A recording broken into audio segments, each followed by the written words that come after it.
ഞാനൊക്കെ ആദ്യം എനിക്ക് പ്രോബ്ലംസ് വരുമ്പോഴേക്കും എന്ത് ചെയ്യാണ്, ഞാൻ ഭയങ്കര ഒരു എന്താ പറയാ, ഉള്ളിൽ ഭയങ്കര ഒരു ഫീൽ ടെൻഷൻ ആയിരിക്കും. ഇപ്പൊ ഞാനത് മനസ്സിലാക്കി, ഒരു പ്രോബ്ലം വരുമ്പോൾ ഞാൻ മനസ്സിലാക്കുന്നത് എന്താണ്, നല്ലതെന്തോ വരാണ്ടെന്നല്ല. ആ രീതിയിൽ മൈൻഡ് സെറ്റ് ഉണ്ടാക്കിയെടുത്തു കഴിഞ്ഞാൽ എന്താ പറയാ, പ്രോബ്ലംസ് വരുമ്പോഴും ഓപ്പർച്യൂണിറ്റീസ് വരുമ്പോഴും നമ്മൾ എന്ത് ചെയ്യും, സന്തോഷിക്കും. ശരിക്കും ഈ പ്രോബ്ലംസ് ആണ് നമ്മളൊരു ഓപ്പർച്യൂണിറ്റി ആയിട്ട് മാറുക എന്നുള്ളതാണ്. ഇപ്പോൾ ഒരു എക്സാമ്പിൾ ഞാൻ പറഞ്ഞുതരാം. ഇപ്പൊ നിങ്ങൾക്ക് അല്ലെങ്കിൽ എനിക്ക് എന്താ പറയാ, ഒരാളെ മീറ്റ് ചെയ്ത് സംസാരിച്ച് അവര് എന്നെ ഇൻസൾട്ട് ചെയ്തു.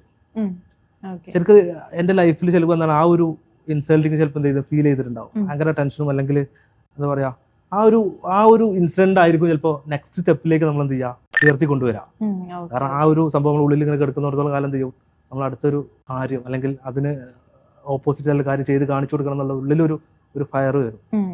അതുപോലെ തന്നെയാണ് എന്ത് ചെയ്യുന്നത്, അങ്ങനെയാണ് ചില കാര്യങ്ങളൊക്കെ സംഭവിക്കുക. പ്രശ്നങ്ങൾ വരുമ്പോൾ ഒരിക്കലും എന്ത് ചെയ്യണ്ട, ടെൻഷൻ അടിക്കേണ്ട ആവശ്യമില്ല. ഇതും കടന്നു പോകും.